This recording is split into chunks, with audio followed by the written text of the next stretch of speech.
Hi అండి. నెల్లూరు చేపల పులుసు ఫేమస్ అని నేను ఇక్కడ నుంచి వస్తానండి, వైజాగ్ నుంచి. కానీ మనోడు చేపల కోయడం చూస్తే మామూలు లేదండి బాబా.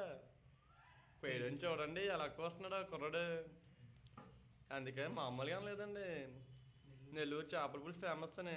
అందుకని మేము చేప కొనేసి మేమే సొంతంగా వండుకుందామని వస్తాండి. చూడండి నేనైతే ఇప్పుడు ఉల్లిపాయడానికి ఎలా కోస్తున్నాను. మా ఊడు ఒకటి చూడండి అలా తిరుగుతుండే. వాడు తిరిగి తిరిగి ఏమో మాకు ఏ సాయం చేయట్లేదండి. లాస్ట్ నేనే కోసుకున్నాను మామిడికాయ ముక్కలు కూడా. చూడండి ఎలా కోస్తున్నాను. మీకు నచ్చినట్టుగా అయితే మీరు కూడా ఇలా కోసుకోండి. చాలా పులుసులు ఇప్పుడు మామిడికాయ ముక్కలు వేయాలి. నెక్స్ట్ మీద సనా టేస్ట్ ఎలా ఉందో చూడడానికి నేను తీస్తున్నాం.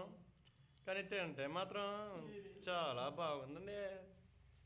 చూడండి ఎలా చేస్తున్నాను సనా. లోపల చేస్తాను. ఇప్పుడు మా రాముడే పక్కన చూడండి జేబులో చేయలేడుగా కూర్చోంటున్నాడు. చూడండి తర్వాత టేస్ట్ చూస్తామండి. టేస్ట్ చూస్తానండి మామూలు లేదండి, బేవచ్చు అండి.